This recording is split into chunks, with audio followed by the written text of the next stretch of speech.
This And conference will now be recorded.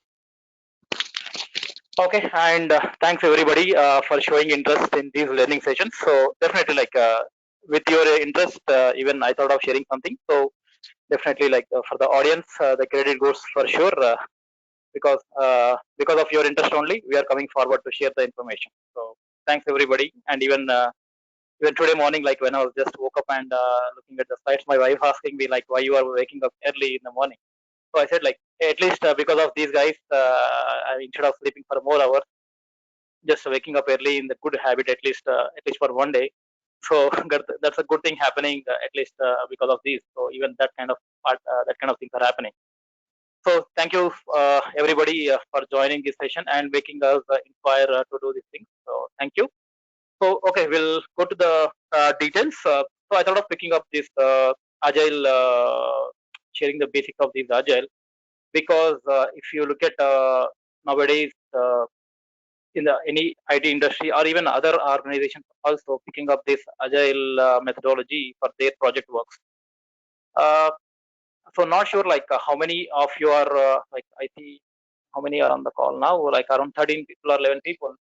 So not sure how many of you are already working on the agile. Uh, One second.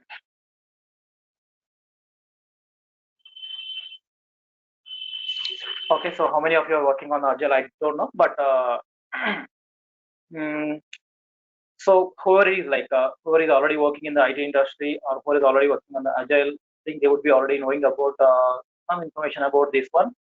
And at the same time, this agile concept, right? Like not like a solid rock concept, and everybody has to follow that like 100%. Like if I write ABC, you have to follow ABC. It's not the case. So definitely, it is tweaked and tuned according to the situation, project, company, team, and everything. So not even in the same company, I don't say that everybody follows the same agile concept. So the same agile methodology can be varied from a team to team also.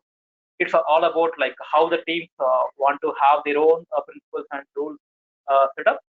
But of course, at the same time, so there are basic guidelines that are provided by the experts or the agile community, which will be useful for us in case of anything that we need to follow or anything that we have any question that we have like how to do this. So in that case, at least you have some guidelines, so you can adopt that, and once you adopt that, then you can change according to your team situation.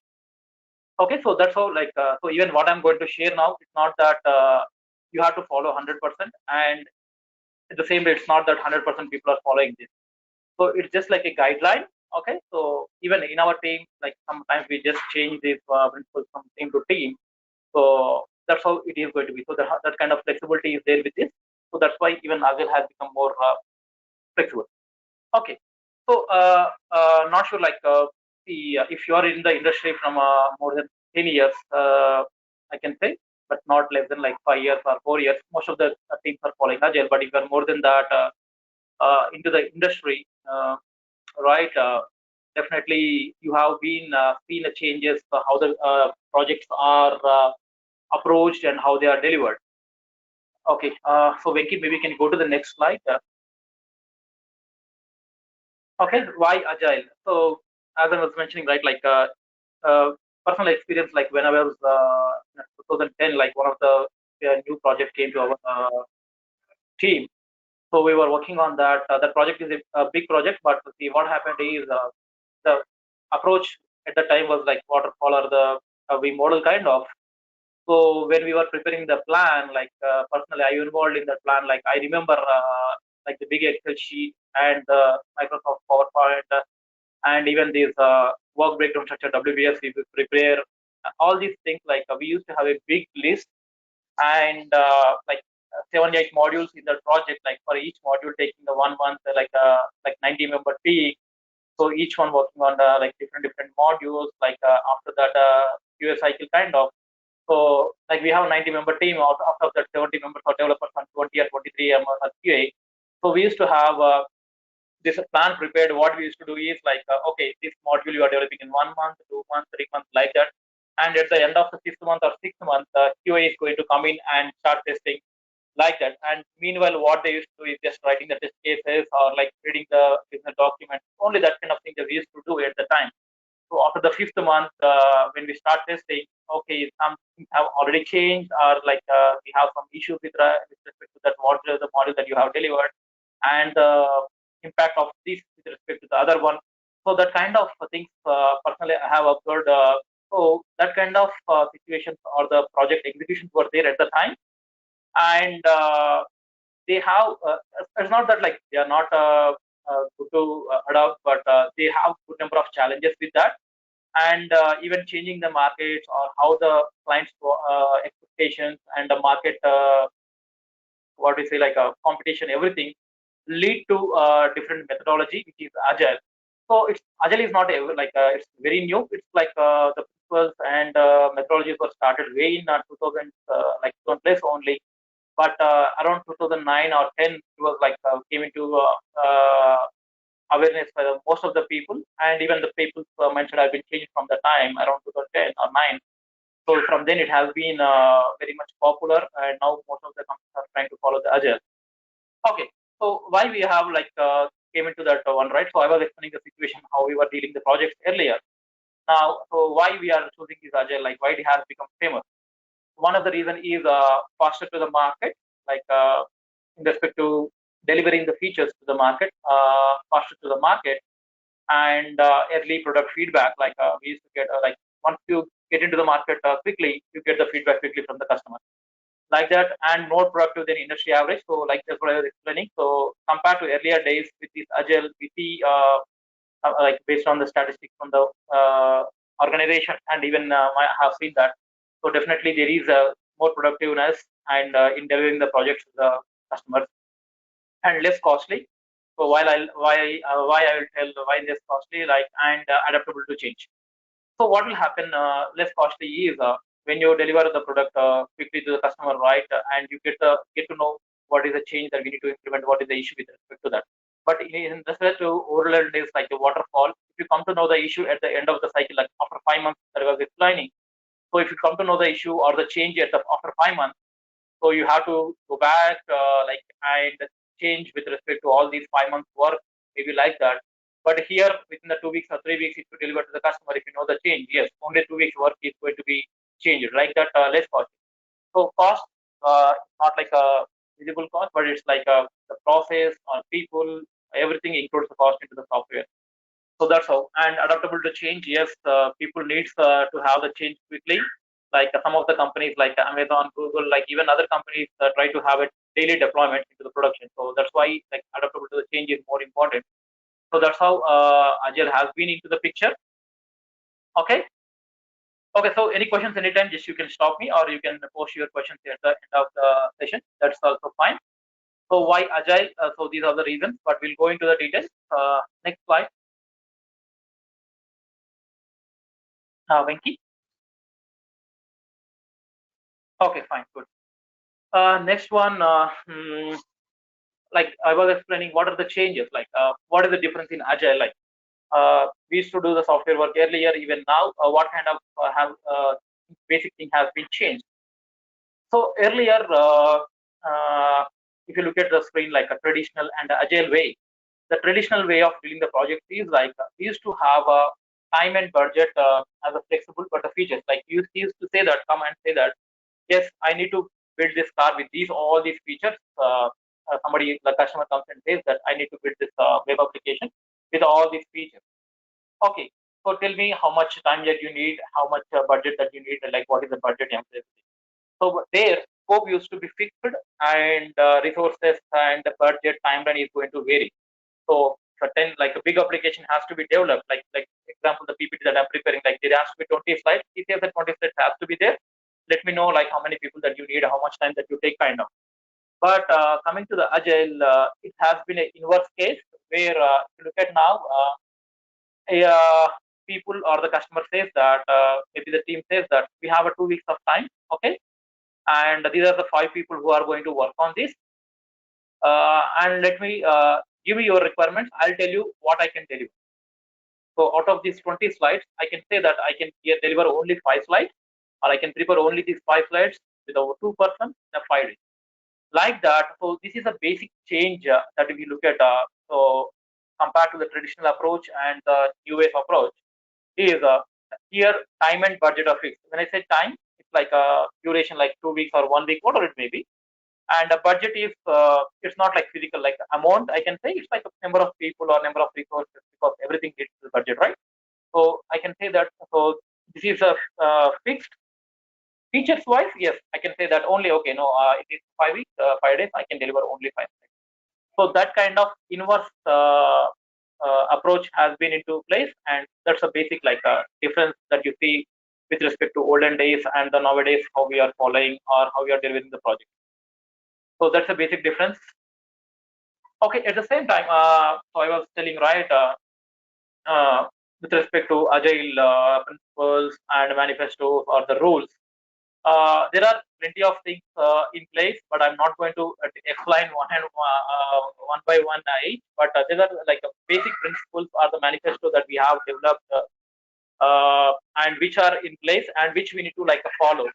So these are like not exactly like a principles, but as like how you approach. So that's called as a mindset of the person or the project that we are working on.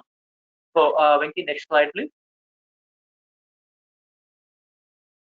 Okay.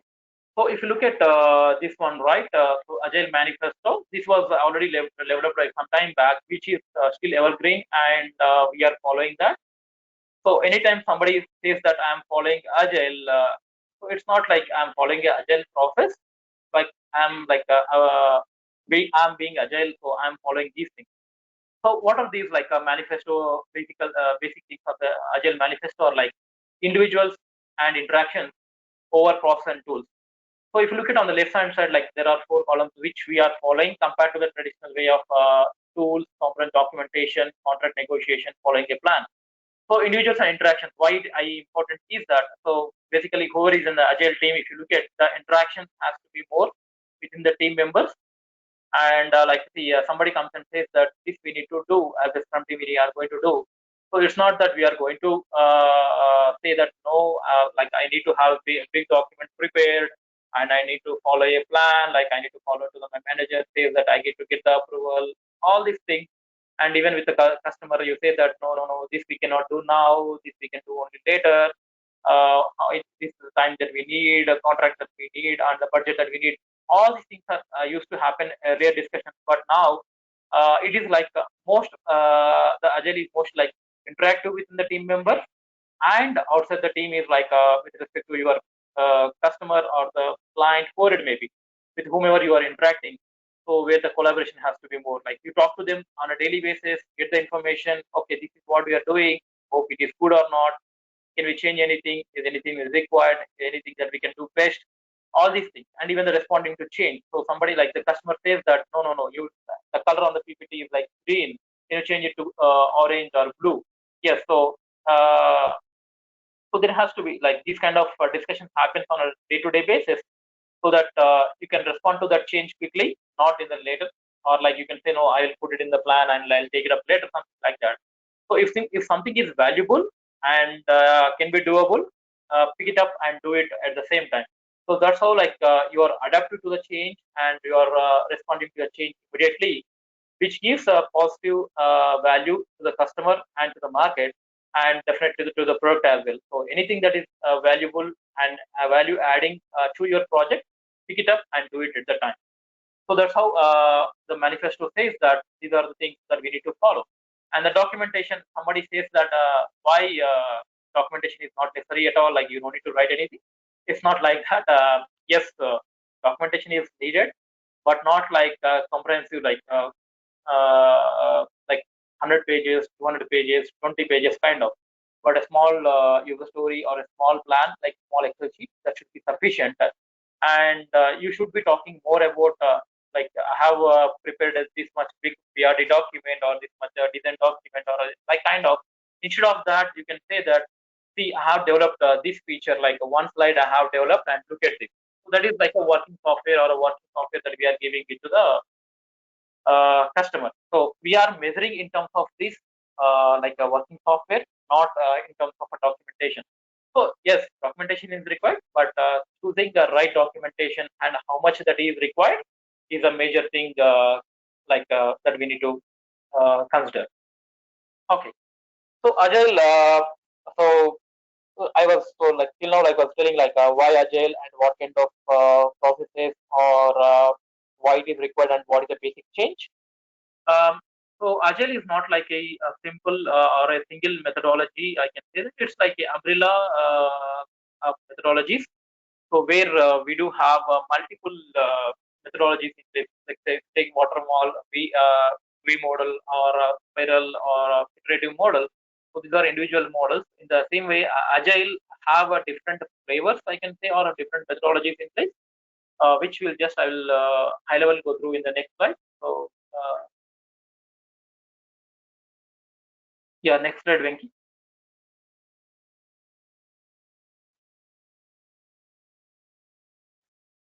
Venki. Yeah, thank you. Okay. So here, right? So as I was telling, like Agile is a basic framework or the methodology in place. Under that, we do have a good number of methodologies in place. Out of these, I cannot say like all of them are famous and all of them are used by software industry. But there are few like if you look at the screen, right? Scrum, Kanban, or most of the companies use, and others like Lean, Crystal, XP, or RUP, and even there are like FTD, DSM, TDM, something like that.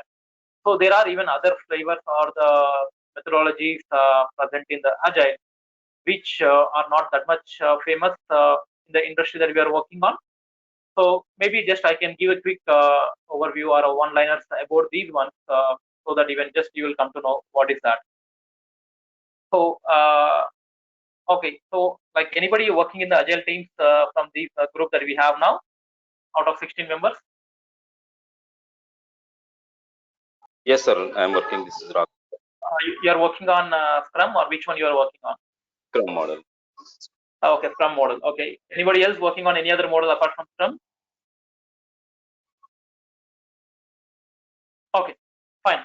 So yeah, like as I mentioning, right, Scrum is a mostly used one. So maybe I'll come to the end because we have to go through more details on that one. Uh, so yeah, maybe I'll just give one liner. So Scrum basically is one of the framework or one of the methodology in Agile. So basically, entire Agile deals with like a duration, or like a sprints or iteration we call. Like the naming can be different. Like somebody says sprint and somebody says iteration. The sprints are like 2 to 4 weeks, and there is a fixed team, and they will choose some work that we need to do, and they will work on that work within that defined duration, complete that, and pick up the next work. Like that, they will do in the Scrum. But when it comes to Kanban, it is like mostly used by support teams. I can say like maybe not sure like if somebody is working with the production support or the customer support team here, but like in our team, like we have a production support team. They use a Kanban mostly in their team instead of Scrum. The Kanban is just like okay, they have some tickets like coming up, like support team, right? They have tickets coming up from the team saying that, sir, I have a problem with this client, or I have a problem with this customer. So that ticket comes up. So based on the priority, like what are the list of tickets that you have, they choose like if they have like 5 member of the team, so they choose one ticket from that, and they start working on that. So like which is called as a work in progress. So on the left hand side, you have number of tickets in place, and yet just you choose 4 or 5 tickets which are priority from that, and start working on that. So once you finish, then only you have to switch to the other work. Like so, I'm the one person working on one ticket. So I close the ticket and move it to the completed bucket. Then I choose the another ticket to work on. So there is no fixed work on it, like at the beginning of a week or something like that, or the duration. On a daily basis, they come up with the tickets, and daily basis they change the priority. Based on that, they pick up the work. So it's not like that I'm going to work on this feature for the entire 1 week. It is not going to be the case with the Kanban. So that's why mostly the support teams, and even any support team or the production ticket team or ticket working team, like that, they choose this Kanban instead of the development teams, like who generally mostly works on what we say new product development. Instead of that, so whoever is working on the support team, definitely they take up the Kanban. Okay. And XP, XP, the name XP, its abbreviation is like extreme programming, extreme programming. So the name itself says extreme, right? So whatever the things that we do as part of software development, right? So they take it to the next levels, like extreme levels. What is meant by taking it to the next levels is so like I'm working on a some component or developing the component. So they want to make sure that there is no quality defects in that. Yes, and everybody wants to have a no quality like defect. But in this, during your coding writing itself, they will be having another programmer working on that, like reviewing the code, which is like a peer programming, we can say. So for everything, they will have a peers in place, and they will work as a peer programmers or a peer developer kind of. So that kind of culture is followed when somebody says that I'm following XP. So that kind of peer programming or peer composition will be in place in the XP. So that's kind of a work in place for the XP. And lean, this is another way, but I haven't seen anybody working on this. Even I don't have any practical experience with lean. I just have seen like somebody reading somewhere that how lean works. So basically, how lean how it will work is that so they will try to reduce the features that they develop. Like so, somebody says that develop 10 features. So they will try to choose like out of these 10, which one gives the most valuable or the most value add. They will pick up that only. They won't even look at the other features. Like they will try to reduce that and wastage. Like, so that kind of things are called wastage. So they will try to reduce that wastage, maybe documentation or maybe even the feature also, and they will try to reduce that and just focus on only the value add thing. So that kind of approach. So even that's like critically I have read, but not I have not seen anybody working on the lead till now like that. And the Crystal. So Crystal is another framework. It's like a mostly what they do is it's like a customized agile for their team. Like somebody like says that they used to have like this color code is like I'm the crystal clear and the green. So based on the complexity of work that they work on or based on the situation that they are, they will just change the things at the time and just start working on. So that kind of framework that they follow. So even this one I haven't seen anybody working on, but mostly like the Kanban and the Scrum are the only like majorly used in the industry. Scrum is the first one definitely used. Kanban, as I said, most of the support team, but very few development teams Kanban follow the Kanban. But support teams it is best used by the support teams and even a best suitable as well for the support teams is Kanban. So like that, we have different methodologies. Of course, there are a few more also, but I haven't listed out them. So anytime you can just Google, you can get it. But because even these are not widely used, so I'm not picking up everything into this line. Okay. So as I said, Scrum is a mostly used one. Maybe just I'll take you through a bit more details of the Scrum, and just we'll come to know how Scrum works and what are the basic activities that we do and what are the terminologies that we use in the Scrum. Just we'll go through them. Yep, Pinky, next slide, please. Time 7:30. Okay, Scrum basically. So just I put couple of definitions here. Maybe just I'll go through and then I'll explain the Scrum is an iterative and incremental agile software development methodology for managing the product development. So this is what we have given in the Wikipedia. So as I was mentioning, right? So there are some process guidelines given, but at the same time, it's up to the team how they follow or how they change their what we say Scrum definition. So it's up to them. So what will happen as a part of Scrum, right? So when somebody says that what you are doing, what is the methodology that you are using as a part of your software development? So somebody says that Agile Scrum. That's it, simple. So what is that Scrum? What is going to have in place? So Scrum is like a iterative model, as somebody mentioned. What we do is so there we have a definite set of requirements in place given by owner or the business. You pick up those work, okay, for a and work on it and deliver it and pick up the next work. So like that iterative way that you are going to work on.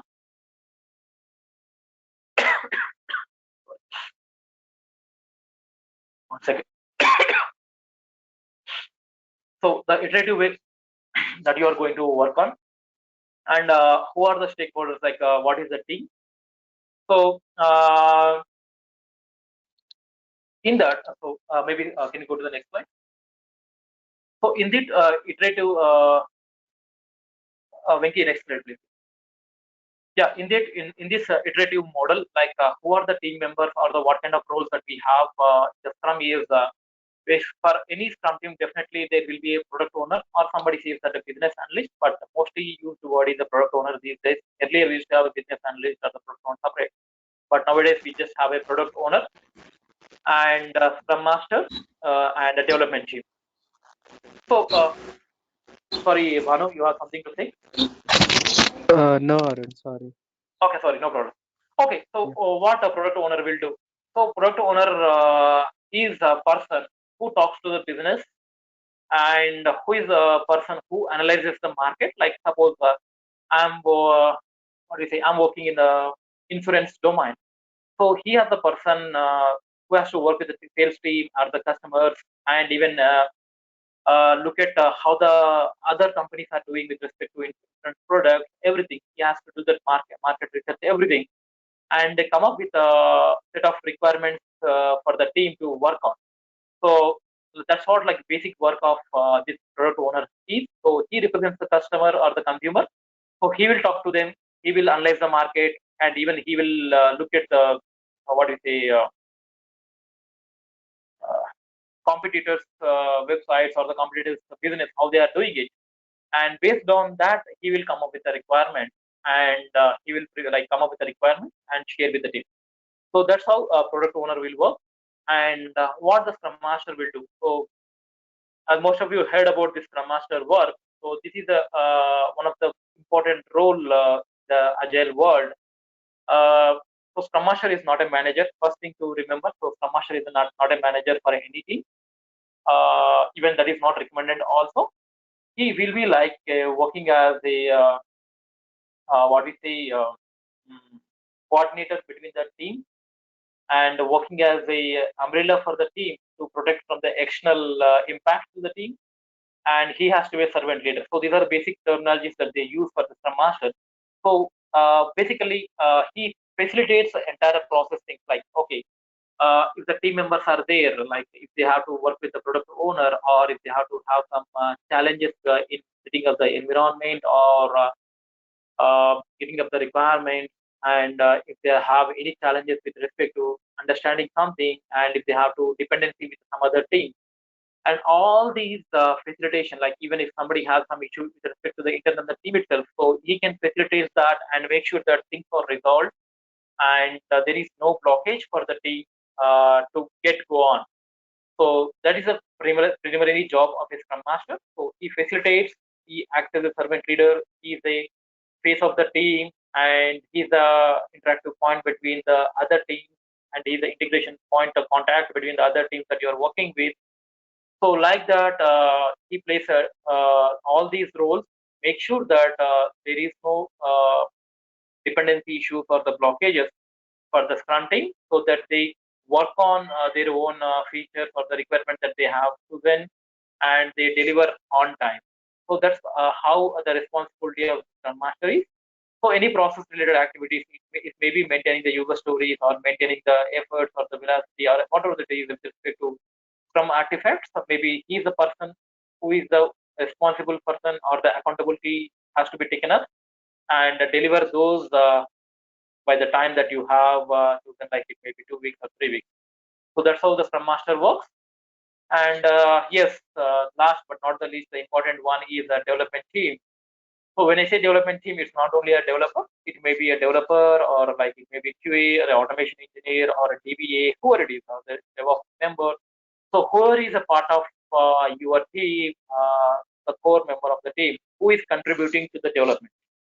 So if you are developing a software, you are contributing as a design, you are contributing as a coding, you're automation, whatever that you are doing. Maybe a DB developer, you maybe a DBA, setting up the infra. You don't have separate PM team, like kind of. So whatever the core team that we have, which is called as the development team, and these are the persons who, what we say, like contribute to the product development. So these are the basic roles, or the only roles that we have the Scrum model. So how the Scrum will, like having these members, how the Scrum will work on. So next slide, Venki.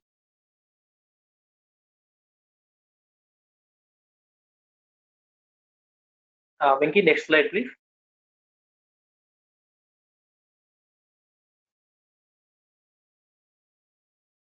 Venki.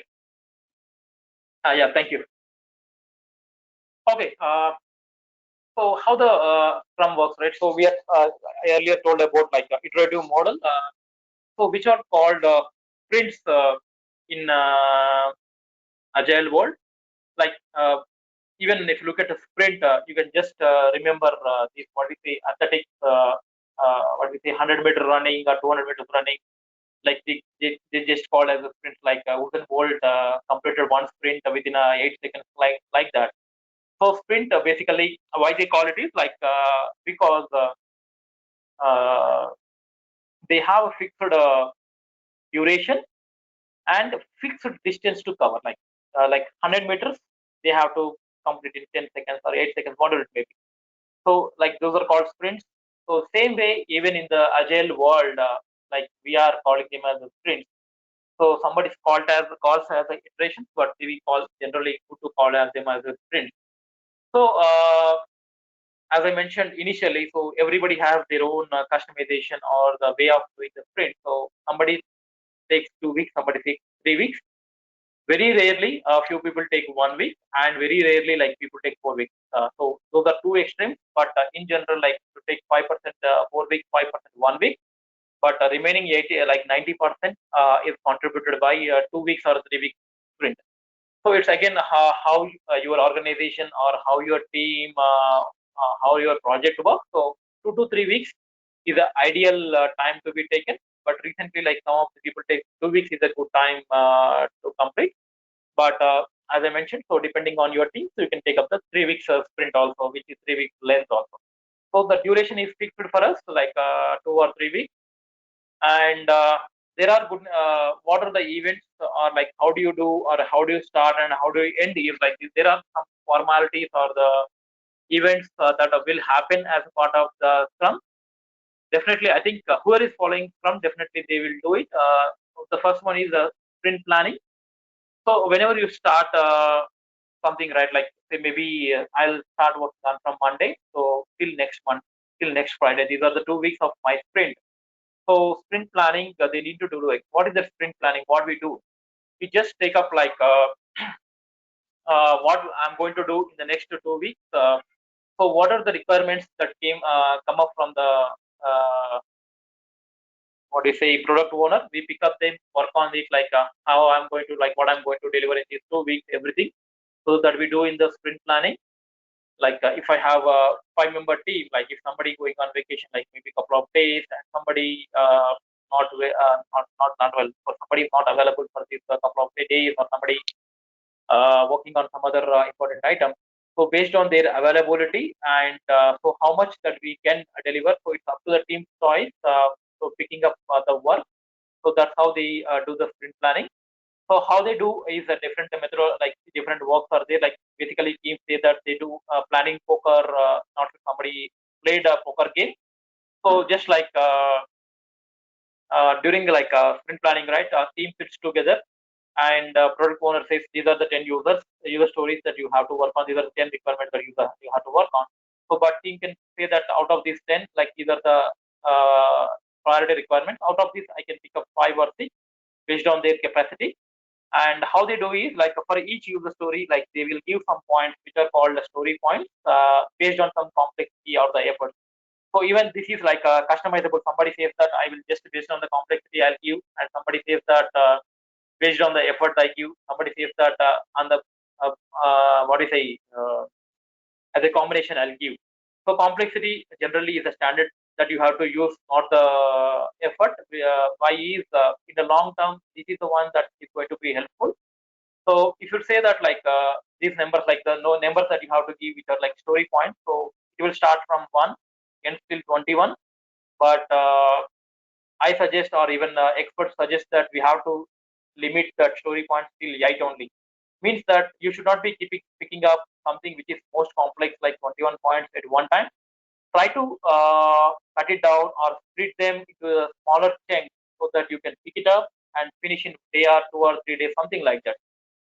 How much in a less time, how much logical way that you can split the thing, what smaller case that you can do, pick up that and finish it. Like even if you can finish in 4 hours, pick up that, finish up, say that I'm done with this. You can review. I'm going to switch to the next task, like that. So even in this slide, I can say that I'll work on this left side part or right side part. I'll finish off that. You can review and do it.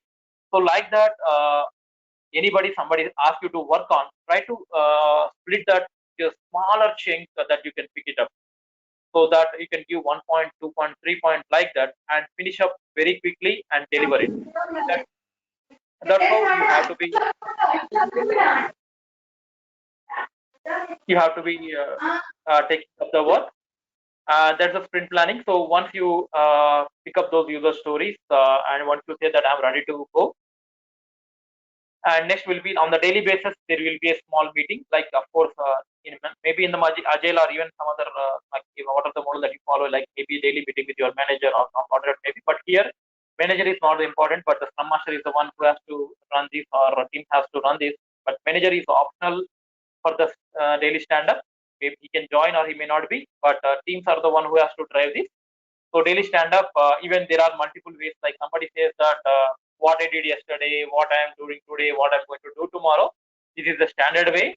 But I say that that's not a very good way to do. But you can say that this is what I'm working on, and this is what my work towards the goal.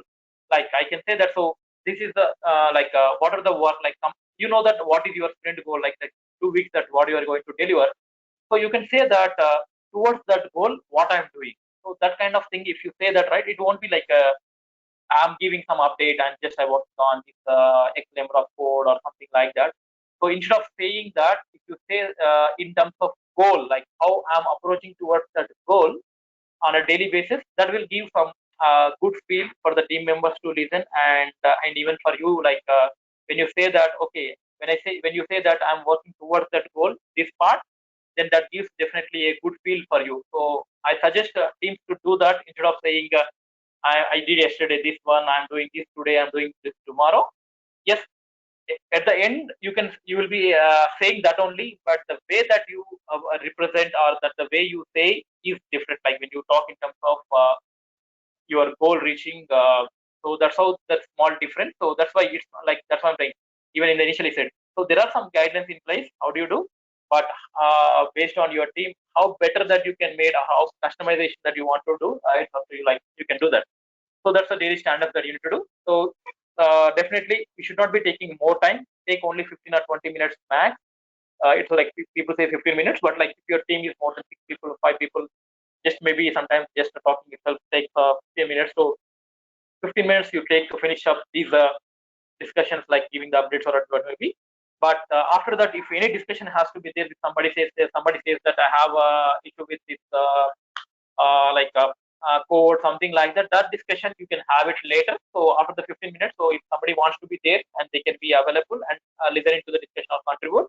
But if somebody is not interested, they can leave, and they can go back to their work. So that's how, like people's, like that's why initially they said, right, that people's interaction and collaboration is more important. So if people feel that yes, somebody has to be there, they can be present and discuss. Else they can go and work on their own thing. So there should not be any saying that, like standard rule that you have to be there. Meeting is set up, so you have to be there. Not like that. So as per the requirement, people can be there, or people interest, they can be there, and they can move on. So like that, daily stand up has to be there, and a sprint review or demo. So this is one of the important thing and useful for any sprint, is that whenever you complete the work, right, so you have to give a demo to somebody. So it will be mostly your team and your stakeholders. mainly for the product owner and any stakeholder, like it may be your management or the somebody joins from support or a business. Yes, they are good to join. They can look at, like, you can demo what you have worked on. It's not that you have worked on complete product, but what are the two weeks work that you have done? Maybe a small page, text boxes that you have worked on, a small drop down that you have worked on. So you can go ahead and show that in the demo so that you get the early feedback. So if you are talking initially about the early feedback, right? So that is the trigger, that will be triggered during the sprint demos. Like whenever you complete the demo, right? Just like complete the work, just go ahead and Hi, demo it. Arun. Sorry, yeah. Hello. Hi, Yes, Arun. Sorry to interrupt you. This is Sai Kiran, actually, the yes, TR861. yes, Here, a small query. So, yes. before showcasing your product to the client, right? So, Mm-hmm. actually, who takes this demo lead, like demonstrating this incremental product to the client, whether it be a Scrum Master or a development team? Who actually takes that initiative and who demonstrates it to the client? Okay. So, okay, what Yeah, product generally, to the yeah. So what generally I suggest is that to the team is, right. Whenever you Mhm. complete a user story, right. Whenever you complete a user story or the work that you have done, first showcase it to the Okay. your product owner and team. Okay, internally, not more than, like, because see, you within a 2 days, how much you will, like, you cannot be working this much, right? You will be only working on this much. And to demo that, Okay. you should not be taking not more than 10 minutes. So first demo it to the product owner and the team. You take the internal feedback so that the internally, individual team member can do. So that's, there is no rule. But when coming to the externals, like when you are doing a sprint end demo, right? Like complete work of all the team members to the end user or the support team. So at the time, so it's a responsibility of the Scrum Master is to set up that meeting. First thing is like that, like the facilitation, right? Scrum Master has to Yeah. set up that meeting and he has to start that conversation with the team. And who has to demo? Like that has to be the team member because he's the person who worked on that, right? So he will be the Yeah. best person to showcase his own effort. Okay. Some of the times I see in some teams the product owner says that I'm going to demo. You set up the data for me and I'm demo it. So I say strictly when like because I work as a coach for the some team. Whenever I hear this, I just go and say that, boss, this is not the way because they are the one who did that. Let them demo. See, even you want to demo something, let's do it like in a business presentation, whatever that you wanted to do it. But the actual work, Okay. if they have done, go ahead and let them do it. So that's how I want the team to do it. Okay. And any questions? Yes, Okay. definitely. If business asks some questions, product owner or whoever is can pitch in and just explain it. So, but better way is to be done by the some team member. Okay, so to get a more overview on this, here in estimations part, the Scrum Master will play only a spectator role, or will he just maybe suggesting the people like if this is the best estimate, how we can put it further? So, what role exactly the Scrum Master plays when it comes to an estimation of Estimation, a right? project? Like, yeah, while we Uh, are using maybe poker or some people may follow T-shirt model, and there T-shirt are model. different Yeah. kinds of model which we actually So, in that case, Yeah. what exactly role the Scrum Master plays? Yeah. So as per the standards, Scrum Master should not be should be playing only the facilitation role unless Okay. he's contributing something or he has the knowledge on the product. Okay. So Okay. at that time, Yeah. Okay. definitely he can like say you have pick up a user story. Somebody says that small, somebody says that medium. So if they are not Mm. coming to an agreement as a facilitator, you have to take that step. If you have a knowledge, Okay. definitely you can say that was maybe a small, medium, or even you can say something. But if you don't have a Okay. knowledge, it's just a facilitation. But your job is definitely to make sure that they come to an agreement for sure, like that. So everyone should, yeah. So based on that, everyone should be aligned to what exactly they are committed to the client, right? Yes, definitely. So Yeah. I mean, everybody yeah. has to be Yeah. committed, come to the agreement for Okay. sure. Okay. Okay. Sure. Okay, Got it. and Thank you. Go even ahead. Yeah. Thank you. yeah, yeah, yeah, yeah, no problem. Even initial days, Yeah. it might be different from person to person. Like somebody says that I'm new to the team, so I take this much time to work on. So that's why I said like number of hours is not important. Only the complexity is important. See, I say that within Okay. a somebody says that you may take 3 weeks for this, 2 days for doing this. Somebody says that in a one day I can do that. That's okay. But complexity wise, it's three complexity or five complexities. Give that. Time taking is a different part. In the next sprint, if somebody had expertise on that one, so he can do it in a less time of like day, like that. Okay. Okay. Okay. Yeah, got So it. that's Thank how you. the reviews and demos, which plays a crucial role where you get the end user feedback within a short time, so you can go back and implement. And a retrospective, so I see some of the teams doing it in a blind way, like what worked well, what did not went well, and what we have to continue, something like that. So that is a standard way some people doing the retrospective. But I suggest and prefer to do retrospective in a various manners each time, so that teams won't be what we say get bored of doing the things like. So generally, what I suggest is so yes, maybe you can have a track of this, like somebody says that what I went well, what did not go, what is but at the same time you should have some thing for the appreciation also. Like you can say that if somebody said did a good job, you can do in the daily stand-up, but at the same time in the larger forum, like in the sprint retro, you can say that this guy did very well and he helped me in this. So give the thanks also. It's not only about the project; it's about the person also. You can give the thanks that retro. And sometimes you can just go for a coffee break and discuss this. That's not a.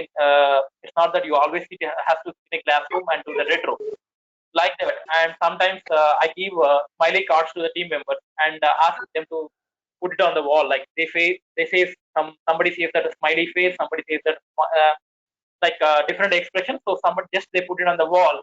So I just ask them, somebody put the sad face, and I ask them like, what is happening? Why you put the sad face?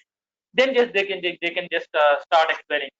So it's not that you have to just always ask about what went well, something like that. So these are the various ways of doing the retrospective. Maybe you're following it, then good. Else, don't make the retrospective as a boring meeting, sitting in a classroom and doing that. So, and sometimes just you can ask them to write on the sheet and give it.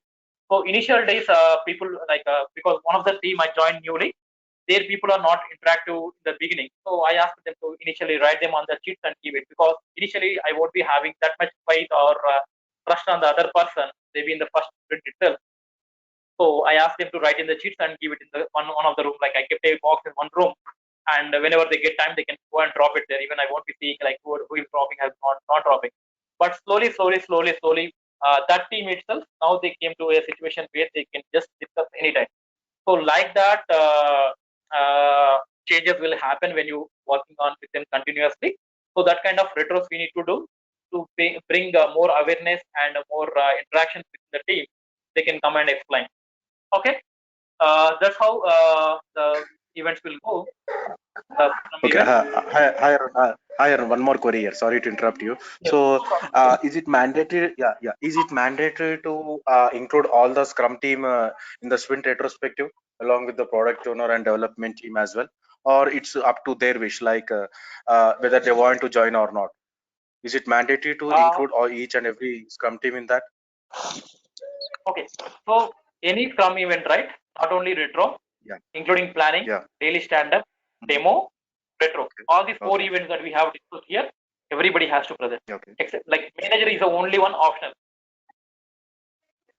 okay, Manager is optional everywhere, and product owner can be optional. No, in a daily stand-up. That's even okay, product owner is good to join because you might okay, be having some question or you might be having some updates from the customer so that he can give it. So manager is only optional everywhere, and product okay. owner is optional in like sometimes optional in daily stand-up, but I recommend to have. But retro everywhere we need to have it, like all these persons. Okay.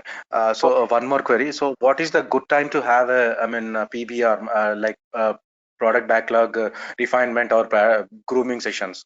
So what is a good time to have before end of the sprint or exactly the next day when we are Yeah, starting another sprint? I'll just I'll just come to that. Venki, can you go to the next slide?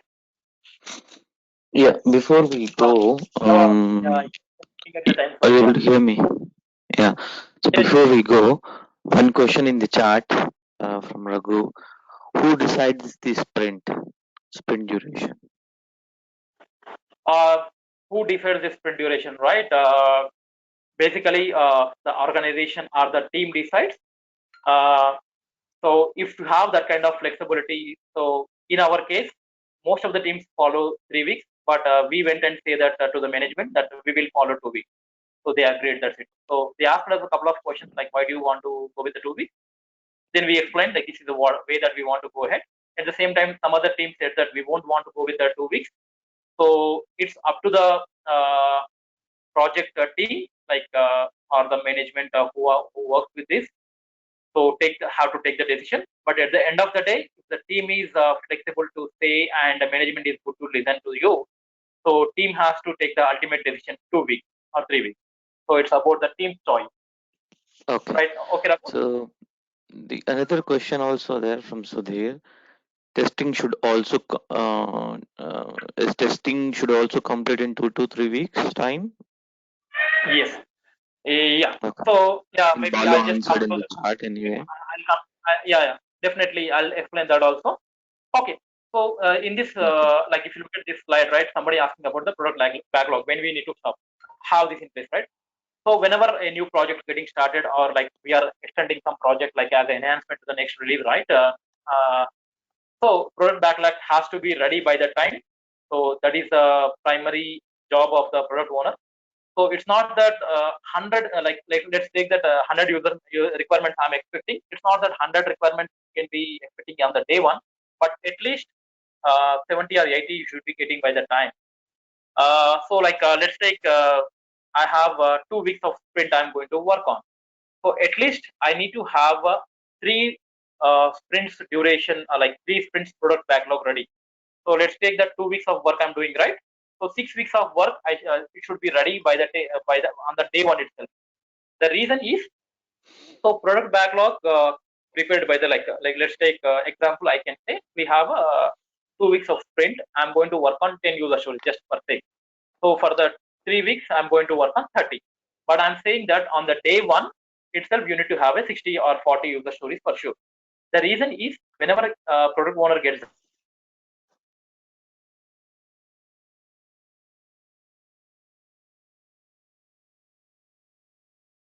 there are different rules. Somebody says priority 1 and 2.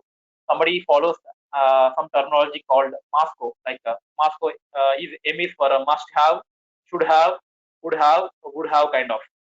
So like that, prioritization will be in place. So when somebody says that must have, yes, without this, nothing, like even I deliver, nothing will go on. So it's like a kind of thing.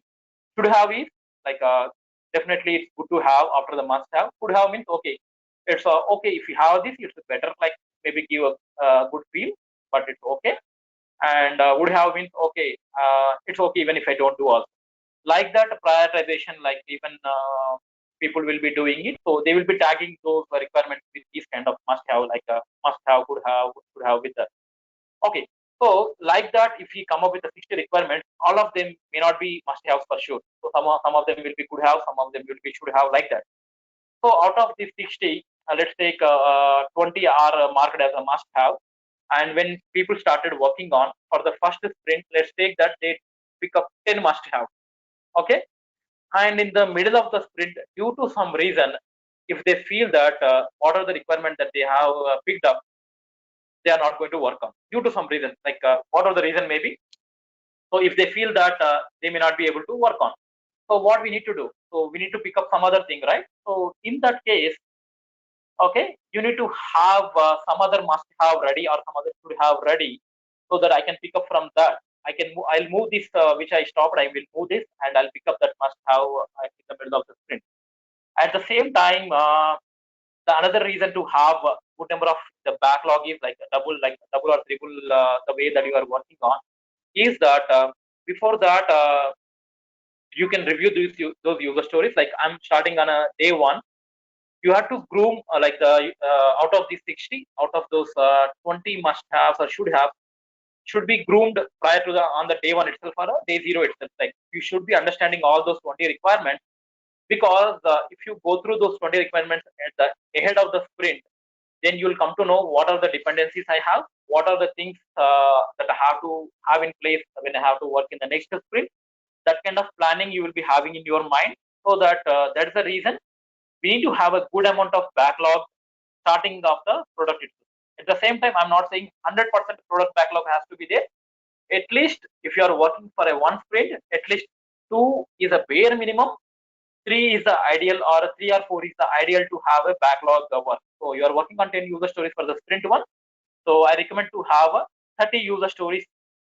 The good thing to have in the backlog, so that you have in mind that if I finish this next 20, you will have in mind for sure like what you are going to work on.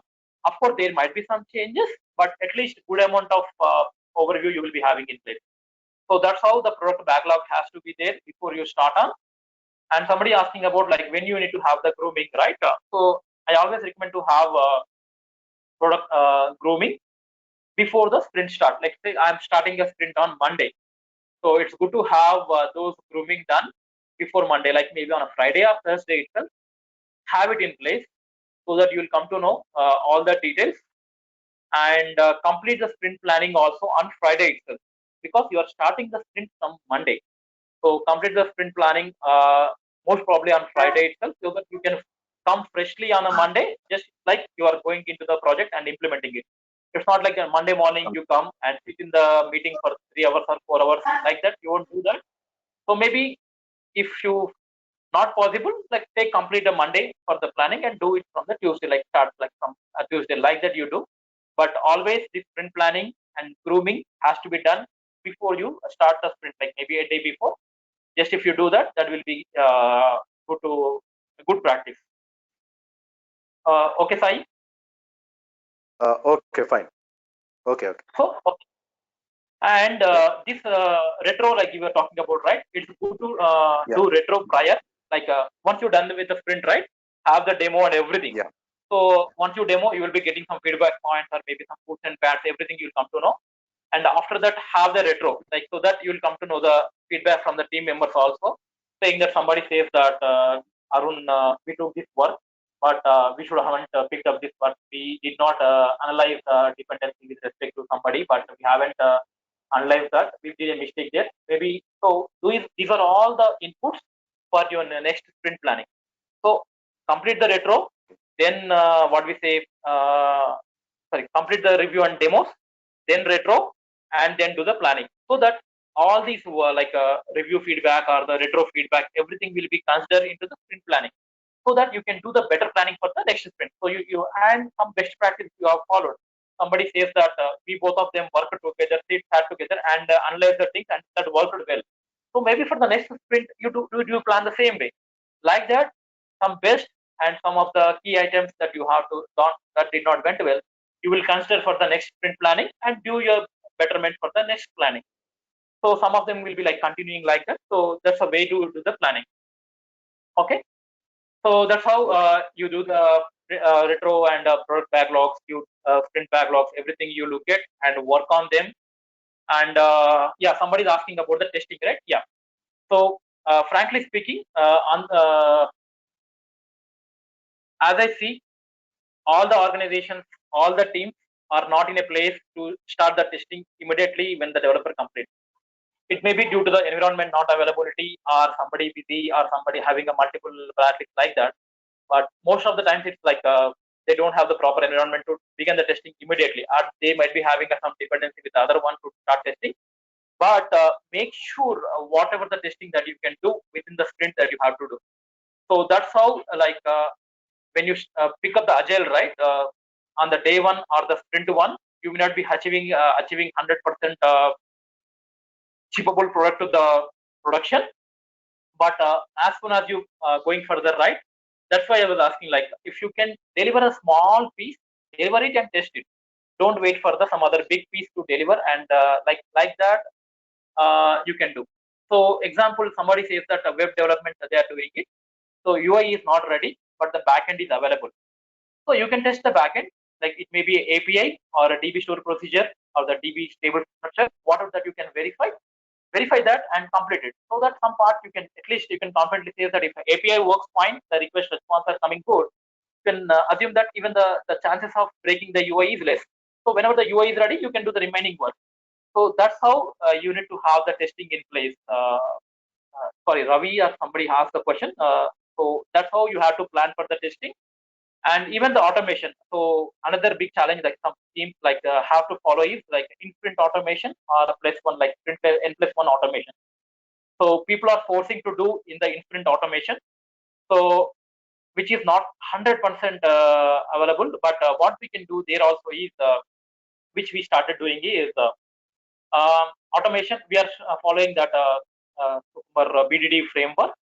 So we are writing the feature files from the day one without the code is available. Like, because for writing the frame like a feature file, you don't need to have the code or the component ready. You just write the feature files and some dummy components. Once the application is ready, just you can put that component into that. That will you will be ready to run the test. Like that, even the automation, whatever the possible automation that we can do, even the API automation that we can do that and keep it there. So that in the next sprint, when you pick up some other work, you can run this automation for the sprint one work. You don't need to go back and verify, okay, what happened in the slide one or the page one. You don't need to work or go back and verify them. Maybe some integrations that you want to verify, you can verify and just focus on only sprint to do work. So that kind of practices or the mindset, if you don't have, definitely see. Even I came from a testing background. Initially, even I used to say that, no, how can we test without UI is available? If somebody, if they don't deliver the entire thing, I won't test. Like that, even I used to say initially. But as we practice, we change the mindset, right? Definitely, we will be in a better shape in adopting these other methodologies.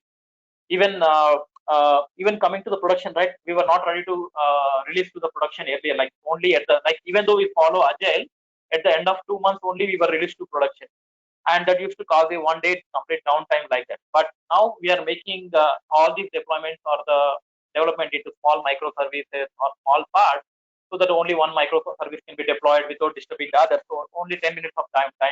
Like that, only small feature you deliver to the production. Like that, we were trying to like change ourselves, instead of saying that no, we cannot deliver that way, but just looking out the options what we can deliver. That kind of mindset is the basic change that we have made after following this agile. So even if somebody says that we want to follow agile, so it's not the process or like that. Based on those process, how you are changing yourself, how you are changing your mindset, the way of working, that is going to be helpful. Okay, so Sai or Ravi, I think hope I answer your questions on the testing and when you have the product back. Yeah, it was Sudhir. Yeah, it was Sudhir. Oh, sorry. I did not remember that. Yeah. Okay, Sudhir. Yeah. So that's how the testing or the automation has to be in place. Okay, next slide. Just maybe I think I took more time. Sorry. Maybe I'll try to finish off. I don't have a time. Maybe next slide, Venki. Yeah. So like the product backlog, somebody asking like how the product backlog will be. Not sure if everybody well aware about how the starting points are from the products. So because most of the team members, they won't be focusing on the themes or the initiative, just to pick up the user stories. So this is the ideal way of how your work comes to you. Like if you are not aware about the bigger picture, but this is how the bigger picture will be there for any project that you are going to work on. So maybe just I'll take an example and explain this so that everybody can, when they are working, they can link to their projects and they can think about the bigger picture of the product that they are going to work on. So example, if one company or even like let's take Modi is trying to do the digitalization across the India, like even our company started saying that digital transformation. So that is the theme I want to follow for the next 1 year. Okay. So digitalization is my theme or my vision for the next 1 year. So for that, what are the initiatives I have to take? So like if you look at Modi's initiative, like vision or the digital transformation is the digital economy is one of the vision for the theme for the next 1 or 2 years. What are the initiatives that we are taking for that? So it may be net banking or usage of wallets and everything. Those are like initiatives. So if I take a mobile banking, what are the mobile banking is initiative or the mobile wallets like payment wallets or like another initiative. So what are the features that I am going to have in that? Like if I take mobile bank, like I'm doing from a web application or a mobile app, how I'm doing it, like those are the features. Under that you will have a big like, even if you take a mobile application, a web application, if you look at the SBI bank application, like if you try to log in on the landing page itself, it says that are you a customer or a bank employee, like that, you want to log in. So different logins are there. So those are like epic, like maybe user perspective. Somebody is a practitioner, somebody is like a employee, like who is making use of that, but who is setting up the data. Like if it is a bank employee, the login process is different. But if you are the user, the login process is different. Like that, based on the user, user scenario, not user scenario, actually, like based on the user perspective, we have epics in place. Under that, you have a small user story. Once you log in into the as a user, how your UI has to be, what I need to have in that, whether I need to have an account statement or account summary, money transfers or payments. What are those small user stories that I need to have?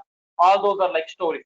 That's how, like, if you take one theme or initiative, how these are like split down into the user stories.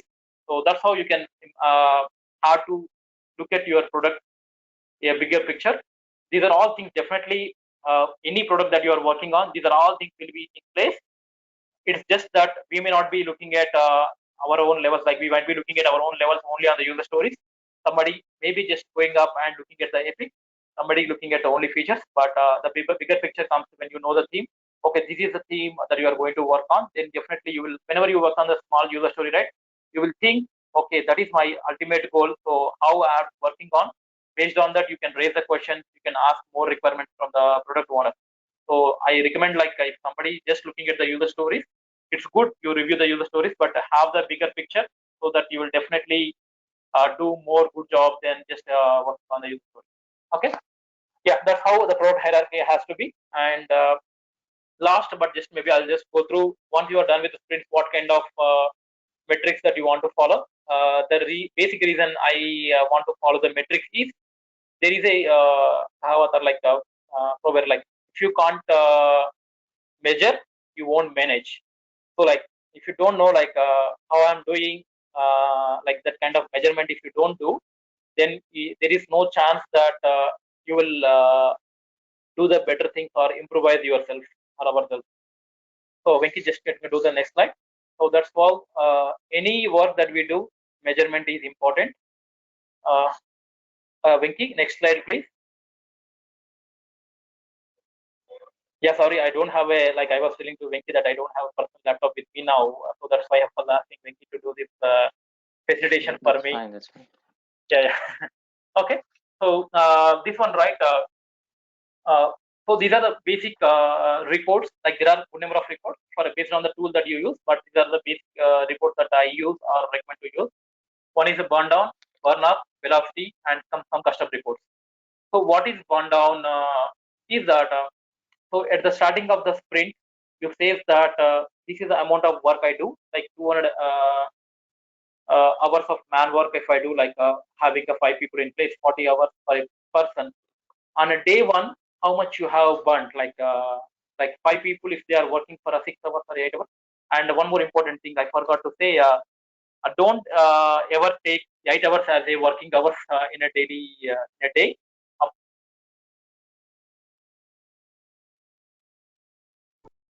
Sorry, I forgot. So you might be doing more than that in real, but try to avoid when you are planning itself. Try to avoid taking up 8 hours. Maybe take 6 hours per day or a 7 hours max, because the remaining 1 hour will go into discussion or the 15 minutes or 20 minutes stand up, like that. Ideal way to take 6 hours, but based on your project or management, everything, you can take 7 hours, but don't try to take 8 hours as a daily work. So like that, if you take per day, 5 people are working, so 30 hours definitely they have to work on any of the things, like whatever the work that they have picked up, they have to work on. So after 2 or 3 days, if you see that 90 hours has to be burnt, but instead of that 90 hours, if like the team burnt only 60 hours, that shows that there is some problem because of which I may not be doing my work. Like, my goal is to finish 200 hours by the end of the sprint, or like any user stories. If I burnt only this, it shows that some problem is there, which will cause a delay or problem in accepting or completing my work. So that's kind of report this is. So it will show your progress on a day-to-day basis. If you are not doing good, it will let you know at that time only. So whenever you are following this process, right, make sure that teams, like, as a response, like Scrum Master is the most responsible person to make sure that teams are following this, and is getting them aware about this process, and they are doing it on a daily basis. So irrespective of the tool that you use, we have to follow this so that you'll come to know how we are burning down. And yeah, maybe sorry, can you go to next slide, Venki? I have the slide in place already. So for the burn down chart. Okay, so that's how the burn down chart has to be. So at the end of the sprint, I need to have a zero work hours. So how you are trending towards that, it will show like you are trending like someday you are working low or high, and based on that you can take that action. So sometimes even this is possible that you thought some work has to be done in a 60 hours or 30 hours, but you might have finished in 20 hours only. So you have additional 10 hours in place, and you have come to know that on the third day or fourth day itself that I have some buffer of 10 hours in place. So at that time, you can go back to the product owner, says that, boss, what is the next priority item that we have in place? Because I'm done with my work. Initially, I was expecting 30 hours of work, but yes, I finished in 20 hours only. Give me some other work, I'll take it up and work on. So even that kind of feasibility is there when you follow this burn down chart. Okay, so you'll come to know whether you are doing good or bad. Definitely, you'll come to know. Based on that, you take the next action. Okay, next one is a sprint burn up chart. Next slide, Venki. I think, okay. So sprint burn up chart is this is in terms of what we say, number of stories that you are completing on a day-to-day basis. So the earlier report talks about the number of hours that you are doing it, but this talks about number of user stories that you are completing. So the ideal way or a good practice if you are doing it is like from a day one, if you can finish something, one user story or the small chunk of work, it should be like you have to be. So this is one of the practical example I have taken from my team because I didn't find some other slide. So I have taken from a practical example of my team. So where if you look at on the day one or day two, they finished one user story. So some green part is there, which is like some acceptance. Like I delivered that, I showed it to my product owner. He's good with that. That is accepted. So some 2 points or 3 points of user story, I completed it. So it has to be incrementally going up. So on that day, like when you're ending the sprint, you should be completing all the user stories. Some of the teams which don't do a good practice, right? So even though they say agile, they don't deliver the things on a day 2 or day 3. At the end of the 1 week or the second week of the middle of the second week, they start completing the user story. So this is not a right agile to do, but of course some limitations. But we have to work towards minimizing those limitations and see how sooner that we can complete the user story and finish up the work on the appropriate time, not waiting for the last day. See, if you what will happen if you deliver the user story in the week 2 and go to the product owner and says that this is what I've developed. If he looks at that and gives us some feedback, in the second week you are coming to know the feedback. You have to work at the time. But if you finish in the third day, like the smaller portion, you got the feedback good. Let's proceed to the next smaller one. Instead of like that, we need to plan in a way smaller change. Like I'm keep on repeating, smaller change. Take it out, finish it, review it, and that's it. Keep it aside and work on the next. That's how the burn up chart has to go in terms of number of story points that you have to do. And the next one is sprint velocity chart. Go to the next one, Venki. So velocity is the perfect or the ideal way of measuring any Scrum team. Like you can say it's a rating for the team, not for the individual. Like the performance appraisal that we do, like you have a 3 rating, 4 rating. Like the same way for a Scrum team is also a rating. When I say it's rating, like it's not like a actual rating, but what kind of work or how much work that they can pick up in one sprint, maybe 2 weeks or maybe 3 weeks. Let's take our team pick up a 2-week sprint and they delivered 30 story points in that 2 weeks. So okay, so they pick up the 30 story points. Like maybe they pick up 10 user stories. Let's take for a simple purpose, each user story is 3, and they pick up the 10 stories. So my complete story points is 30 on a day 1. So at the end of the sprint, I completed all my work and I demoed. If I demoed all those 10 stories and accepted, those 30 points are accepted, then I say my velocity is 30. But due to some reason, in case it may be defect or some other reason, if you are not completing one of the user story, so those 3 points, yes, you have done 70% of the work, agree, for the 10th user story, but there is 30% remaining. So still that is not going to be considered as an accepted user story. So your story points are 0 for that. So my velocity is only 27, not 30. I worked on 10 user stories. 10th user story also 70% or 90% I complete, but you have left with 10%. Good way to do is leave the 10% to the next sprint and give the story points there. Maybe for the 10% you can give 1 story point or 2 story points there, but not the 3. But here in the current sprint, you should not be taking that as a 3 story point at all, and don't consider that as an accepted story. Yes, you have put the effort, but not, we are not measuring in terms of efforts anytime. That's the ideal way to do it. So you are measuring only on the complexity or the velocity of the team. So only the completed work is considered as a velocity. And when initially for the first sprint, like if you are a new team, only for the one sprint, 30 is the velocity. For the next sprint, it may be 35, like that, based on that. So at the end of the release, you need to take some average of these ones and say your velocity, so that whenever you are going with a release 2, even your management, even your product owner, or even your scrum master, and even you, like the team members, will come to know that if somebody comes and says that, boss, can you be delivering this product by the next release? So you can review those, like the product backlog, like the product backlog says 60 points. Then you can say that, yes, I can do this in the 2 sprints because my average of velocity is 30 points. The product backlog for that complete release is 60 points. You can say that I can do it in a 2 sprints. That's how these velocity or the initial estimation that we have used during the sprint planning is correlated and useful. So somebody says that why we need to give the story points. So this is a usefulness of that. If you give the proper user story points at that time, and if you do the proper velocity calculation, this will help your team member or the management to what we say, plan for the next release.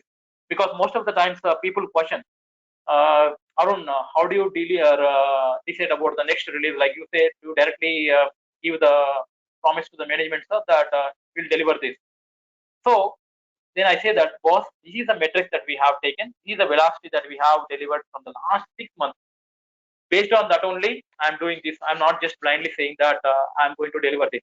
So that is the primary usage of this sprint planning, story points, and the velocity quality. Okay. So that's how sprint velocity. So these are and so if you look at these, each report has some value and some help to the team members or the team. That's why I take these three reports to explain them. And sometimes we just run some customized reports, like how much work is done by this person, how many user stories pick up by this person, and how many defects are generated. All these are customer reports that you want to generate based on your tool and the requirement that you have. Sorry. And next slide, Venki. Maybe I'll finish up this slide and then we'll go to the questions. Yeah. Next one is Scrum of Scrums. Not sure how many are familiar with this. So till now we were talking about only one Scrum team. So let's take, there is a big project that is going on, and this has to be worked out by 10 different teams, 10 Scrum teams, I can say. So each Scrum team have a Scrum Master, so there are 10 Scrum Masters. But as I was mentioning in one of the slides, if you don't know the bigger picture, and if you don't know the impacts from other teams, if you don't know your business goal, then whatever the work that you are doing in silos may not be helpful or having a good value add. So this Scrum of Scrums is a platform where these Scrum Masters will meet each other. It's like another, not like another Scrum team actually, but it's like another team where they meet not on a daily basis, no need, but twice in a week or only in a 1 week. They meet and they say that, like, boss, this is our team is working on. They just explain like this is our team working on, and this is the dependency I have with your Scrum team. Please let me know when you will deliver this. You will do on a day 1 or day 3, so that I can prioritize my Scrum team work. Or if you say that you are going to deliver in the next sprint, okay, definitely I'll prioritize my work in the another sprint, like after the sprint. Like that. In this. Hi, Arun. Sorry to interrupt you. So, is it somewhat related to? is it somewhat related to SAFe or what? Why? Because I think scaled agile framework is another next level of Scrum, right? So Yes. is it related to? Yeah, that is what my question is. Is it somewhat related to SAFe or it is a next level of Scrum? What is it when you say safe? Safe measure? What is it? Yeah, scaled agile framework, right? Yes, There is you are another talking about some of the. method. Yeah, Hmm. yeah, SAFe is an, I think it's the next level of Scrum, which nowadays recently few companies have started implemented that. When we are going to work with a larger number of Scrum teams, so they started implementing SAFe. So is it somewhat related to SAFe or it is quietly different? I mean, No, I I just think have a question of. that's related to this only. Same like maybe the name that you say is a safe, but yeah, like it's also called as a scaled agile. Like of course, the some of the parameters of the work is different, but this is how when you have different Scrum teams, like working as a Scrum of Scrum, conducting that will be taking the discussion will take place with respect to these Scrum teams. Like that, Okay, these discussions will go on. okay. Okay, So this is when you are basically working with to multiple, yeah, multiple Scrum teams. yeah, Yes, sorry. when you are working with multiple Oh, Scrum teams, and that to have a dependency as well. okay, sure, got it. Hello, Yeah, like yeah, Venki. hello. This is Balu here. Sorry, Bolo. Yeah. Yeah, I just wanted to add a few more points what you were saying. Like, so there was a question, right, about the safe. Yes. Yeah. So may I know the person? I think Hi, is this is Sai Sai Kiran. Kiran. Hi, Uh, Sai. Yeah. What yeah, actually happens is in an organization, like we have seen till now, okay, what happens in a Scrum team, like it will be 3 to 7 members, let us say, one Scrum team, and there will be one more Scrum yeah, team which is also 3 to 7 members. And so together, like there are 3 or 4 Scrum teams, and then that we call as a Scrum of Scrums, as we see okay, in the picture. Okay, so this is at the all the team levels, like 3 4 teams together. That is called as Scrum of okay, Scrums. But whereas okay, coming to SAFe, that is scaled agile framework, it is at the enterprise level, the complete organization. okay, So out okay, of it, this is a small part of when we calculate it as a subset model. So you can see this okay, as a normal subset to comparing to the entire SAFe. That is at the enterprise level. okay, But at the end of the day, it okay, depends on the organization. Say if a small scale okay, organization, like a medium organization, they follow the Scrum of Scrums. But it is like MNC, and there will be mm, different projects and programs and portfolios levels. So at that moment, okay. the scaled agile will be coming to picture. So that is at the enterprise level completely. Oh, okay, sure, got it. So Thank you for that. yeah, so in our projects, right? So like we work on one of the product. Okay. So even within our product, there are 12 Scrum teams. Okay, which is like a Balu was mentioning about from like 12 Scrum teams itself. But our product is like a we work on like time related product actually. So this time related product will be integrated with one another HR product actually. So that product is different. Even there they have around 7 or 11 Scrum teams in US and India. So this is like their organization is different, our organization is different.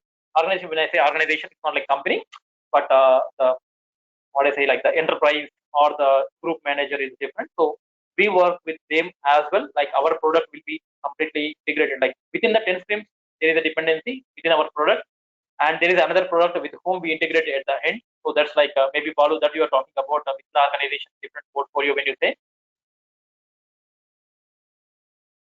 Yeah, exactly. The Yeah, so portfolio, maybe again, it's a combination of different programs, and again, a program yes, is a different yeah. combination of different Our projects. project like program manager or project manager is different. They have their own things. Even they do work with the different integration like that. So that's how it is. Yeah.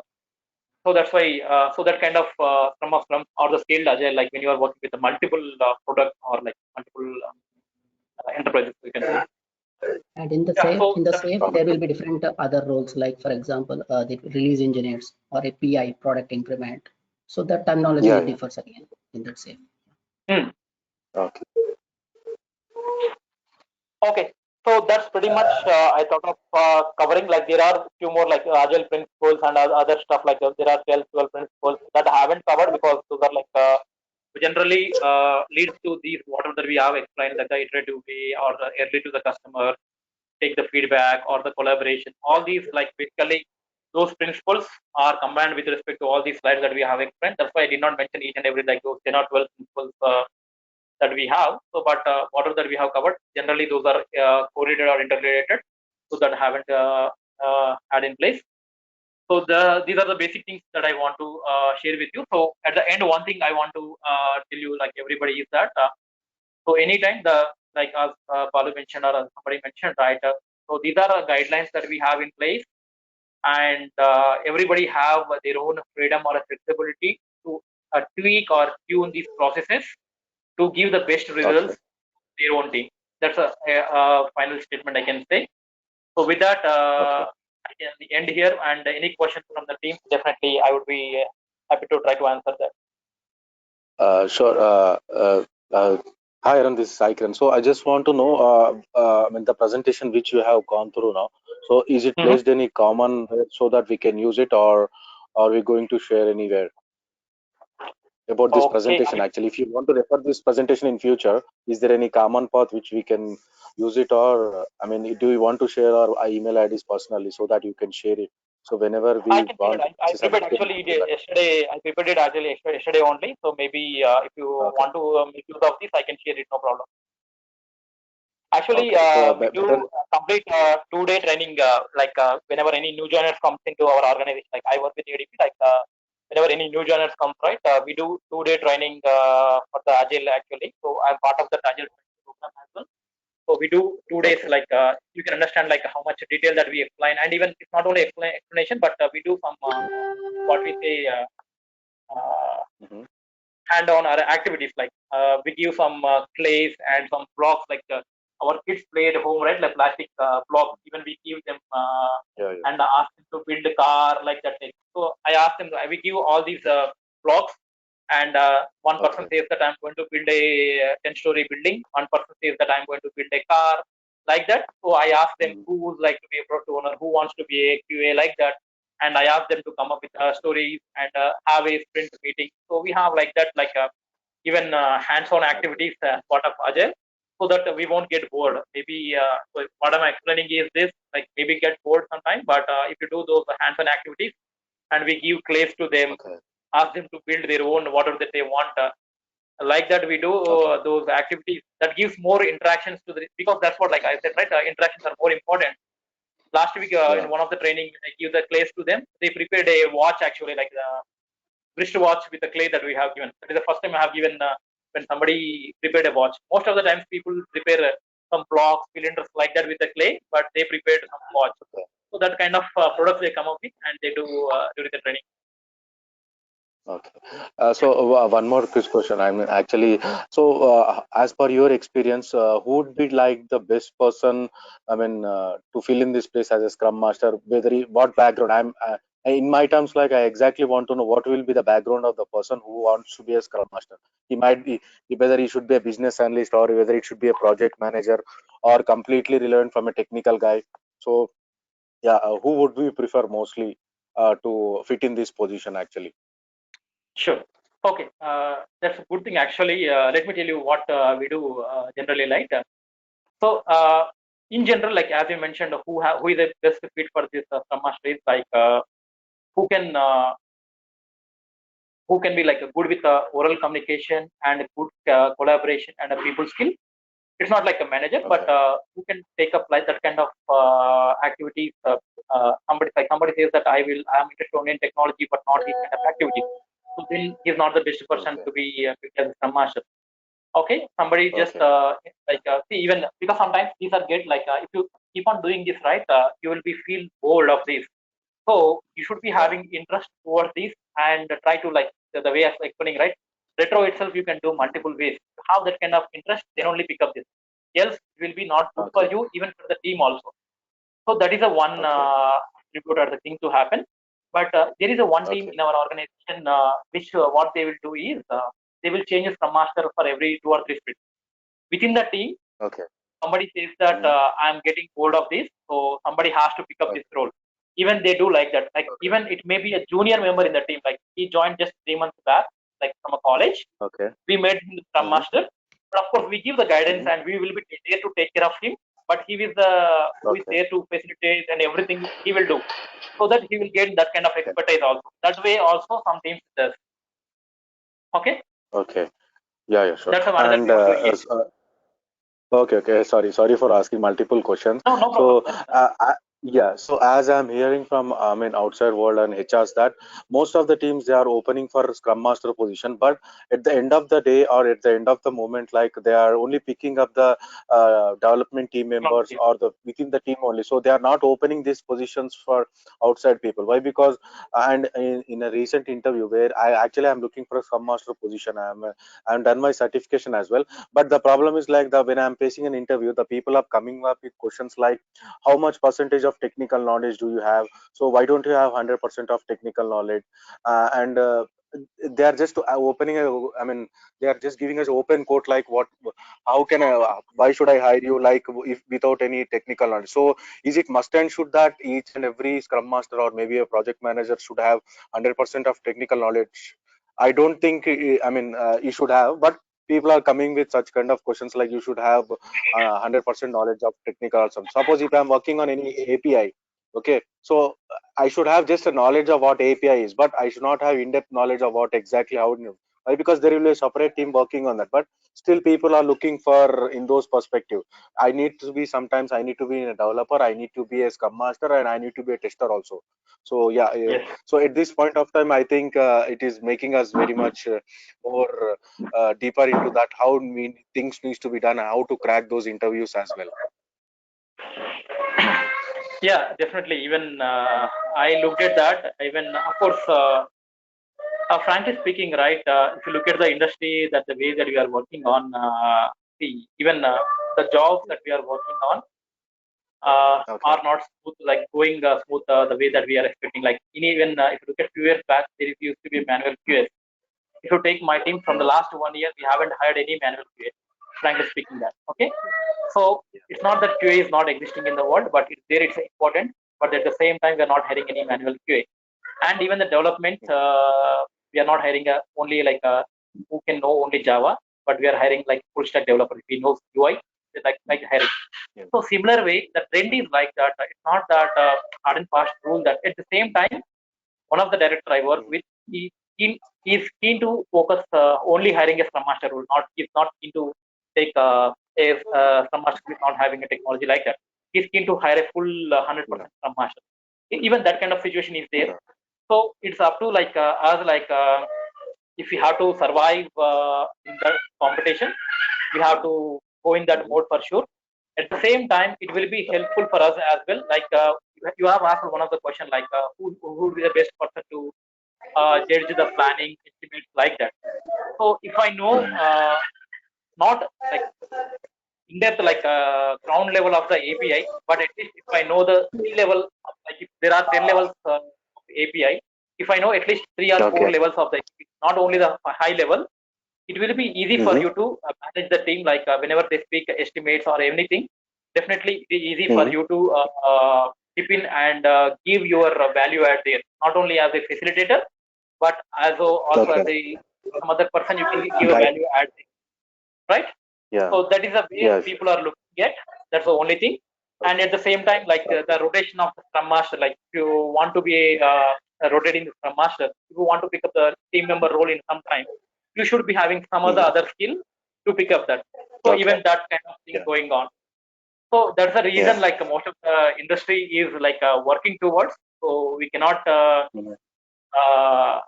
what do you say deny that the rule that which like they are asking about this technical knowledge. Yes, we need to have it, but at the same time there are for sure openings for pure-fledged Scrum Master also. I have seen people recruited into our team, and even I've seen outside are getting recruited, but chances are a bit less compared to other ones for sure. Yeah, so that is the main reason actually. People just the JD what they quote is different, and the questions what they actually ask when we face an interview are quietly different. They are completely into the technical. As a Scrum, I mean, for Scrum Master interview, they are completely asking what is a percentage you can rate on API, what is a percentage you rate on Selenium or some other, I mean, software technicalities. That, but they should not be judging on that. That's the only thing. Like they can ask about that, but they should not be judging only on that. That should not be a basic criteria. Yeah, actually, it again depends upon organization and also lack of Yeah. HR knowledge as well. So, yeah, it again Yes. depends upon the knowledge of the person who is currently interviewing us. But these kind of questions which we usually face actually. Yeah. Yeah, but somebody is good that like they initially only saying that like I need to have a Java background from us. Like they're saying the JD itself. That's good actually. Like if they say that in the upfront, that's good. Okay, but if they do that during the interview, it's not like a good practice. Actually. Yeah. Okay. Yeah. So yeah, done. I am done with my questions. Yeah. Thank you for that, Sure. and thank you for taking a lot of time. No problem. Any other questions from anybody? Did not look it up over there.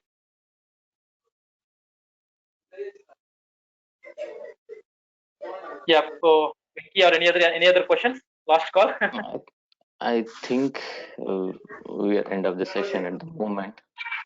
So sorry. I So think thanks all for joining, and thanks Arun for taking your time, preparing slides, and your time as well, and for the good insights who started and also happy that many questions have come and many are answered. So it's good the interactive session. Yes. Thank you, Sai. Thank Maybe you, if you Arun, want for this PPT, just you can share your email ID to Venki or me. You can ping me. I can share this one, or Venki and Venki can share. Okay.